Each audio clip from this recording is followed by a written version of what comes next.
Bismillahirrahmanirrahim.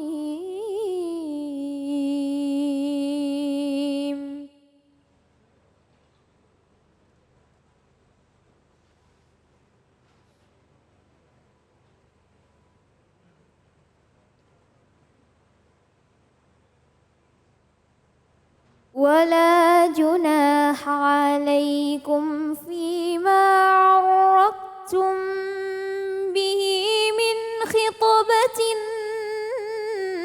النساء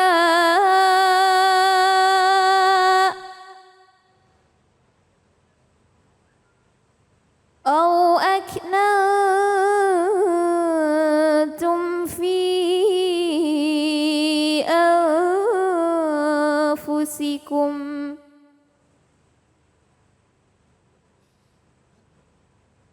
علم الله أنكم ستذكرونهن ولكن لا تواعدوهن سرا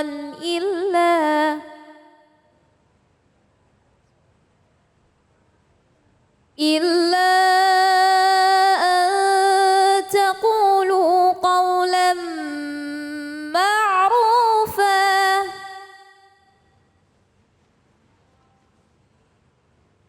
ولا تعزموا عقدة النكاح حتى يبلغ الكتاب أجله واعلموا أن الله يعلم ما في أنفسكم فاحذروه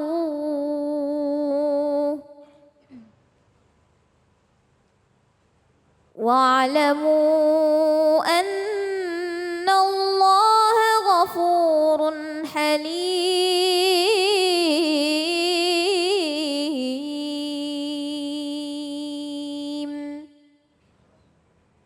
صدق الله العظيم.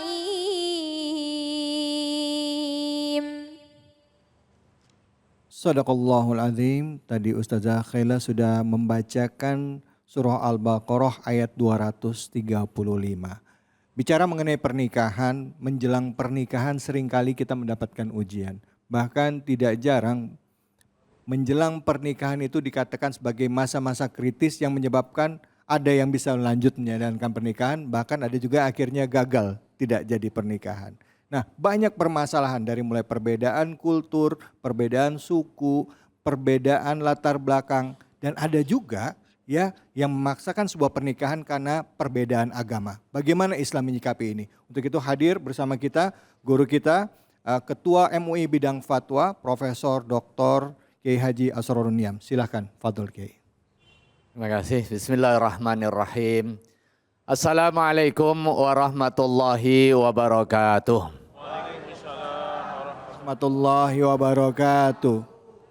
Bismillah, alhamdulillah. Alhamdulillahilladzi ahalla lana an-nikah wa harrama alaina as-sifah. Wassalatu wassalamu ala Rasulillah wa la haula wa la quwwata illa billah. Rabbi shrah li sadri wa yassir li amri wa hlul 'uqdatam min lisani yafqahu qawli wa ba'du. Hadratal kiram, jamaah Masjid Al-Hikmah dan juga pemirsa iNews dimanapun berada. Alhamdulillah. Siang hari ini kita masih diberikan kesehatan dan juga kesempatan untuk mudzakarah. Salah satu tema yang menarik adalah tema soal pernikahan. Karena itu bagian dari fase siklus kehidupan kita. Untuk kepentingan ibadah dan juga kepentingan menjaga keturunan. Dan salah satu di antara 5 hal yang Islam sangat menjaganya, dan di atasnya bangunan hukum Islam ditegakkan, itu ada namanya hifdzun nasli, menjaga keturunan. Dan salah satu upaya untuk menjaga keturunan itu dengan melangsungkan perkawinan. Makanya perkawinan adalah peristiwa ibadah yang diatur secara rinci aturan-aturannya. Untuk kepentingan apa? Untuk kepentingan kemaslahatan kita. Ayat Al-Quran yang tadi dibacakan oleh Qari'ah, surah Al-Baqarah 235. Berbincang tentang apa? Berbincang tentang aturan pernikahan, khususnya terkait dengan pranata sebelum akdun nikah, yaitu terkait dengan khidbah yang tadi sekilas sudah dibicarakan. Ada beberapa kandungan di dalam ayat Al-Quran ini. Wala junaha alaikum fima arradtum bihi min khidbatin nisa'i au aknantum fi anfusikum. Enggak ada dosa. Dalam konteks apa ini? Konteks ketika seseorang pengen mengajukan lamaran perkawinan. Kepada siapa? Kepada orang yang memang memungkinkan untuk bisa dilamar. Kalau ngelamar istri orang nggak boleh, dosa. Sekalipun dengan isyarat-isyarat, tidak boleh. Tetapi kalau ada perempuan sudah menikah dan suaminya meninggal atau sudah cerai, dia di dalam masa iddah. Masa iddah itu apa? Masa menunggu. Itu juga bagian dari fikih munakahah yang harus difahami oleh setiap muslim dan juga muslimah. Ketika ada orang yang sudah melangsungkan perkawinan, suaminya meninggal, maka perempuan harus menunggu, jangan buru-buru nikah, Bu. Nggak boleh, dosa.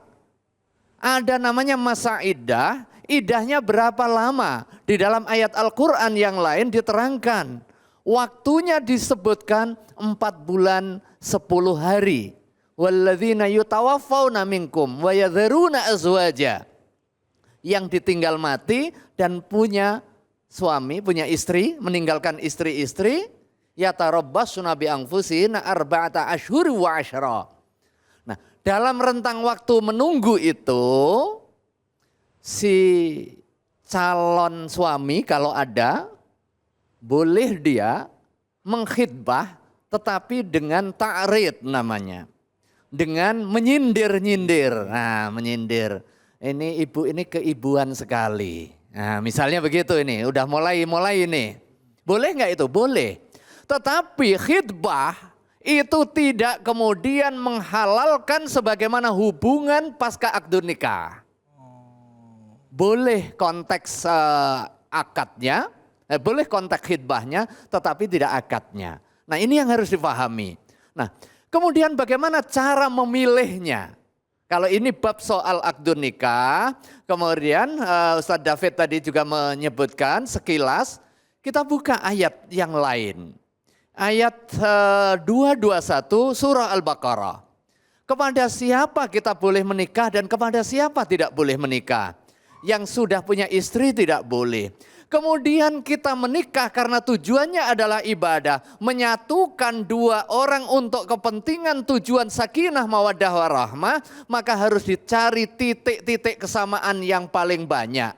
Dan hal yang paling prinsipil di dalam membangun bahtera rumah tangga untuk memastikan kesamaan itu adalah kesamaan visi, misi, ideologi, apalagi soal agama. Wallahu a'lam bishawab. Wassalamualaikum warahmatullahi wabarakatuh. Waalaikumsalam warahmatullahi wabarakatuh. Aduh, jangankan undangan, Kiai. Baru mau milih gedung aja bisa berantem itu, ya. Silakan, ada yang mau bertanya atau mau curhat, silakan Ibu. Fadhal. Langsung. Assalamualaikum warahmatullahi wabarakatuh. Waalaikumsalam warahmatullahi wabarakatuh. Mau tanya Ustadz, berbicara soal mahar, jika pihak mempelai meminta mahar yang cukup mahal, sedangkan pihak laki-laki tidak menyanggupinya, bagaimana hukum Islam Ustadz? Terima kasih. Wassalamualaikum warahmatullahi wabarakatuh. Waalaikumsalam. Ini banyak nih. Langsung dijawab aja ya, pendek-pendek. Oke. Yang pertama, mahar itu haknya istri. Ya. minta berapapun. Tapi kan disesuaikan dengan dirinya, ya enggak? Kalau dirinya rata pantasnya, sekelasnya itu 2 juta, ya jangan minta 2 miliar. Makanya ada namanya mahar musamma, ada namanya mahar mithli. Apa? Musamma? Nah, mahar musamma, mahar mithli. Mahar yang disebutkan eksplisit permintaannya, ada kalanya enggak disebutkan secara eksplisit. Itu mithli dicari yang sepadan. Dengan tokoh yang seperti ini pantasnya 200 juta pantas apa tidak? Nah gitu. Mahar tidak harus murah, tapi juga enggak harus mahal. Rasulullah SAW maharnya besar karena punya uang cukup. Tetapi jangan sampai mahar ini menjadi barrier, menjadi penghalang untuk melangsungkan akad nikah. Tapi sebaliknya jangan juga meremehkan. Karena mahar itu bagian dari komitmen si lelaki menjadi penanggung jawab di dalam kehidupan rumah tangganya. Terima kasih Kiai, terima kasih pemirsa. Setelah ini kita akan bahas lagi mengenai ujian-ujian menjelang pernikahan. Ya, seperti apa saja dan bagaimana Islam menyikapi tentang niatan atau ibadah yang kita sebut sebagai pernikahan ini. Jangan kemana-mana, tetaplah di sini di Cahaya Hati Indonesia.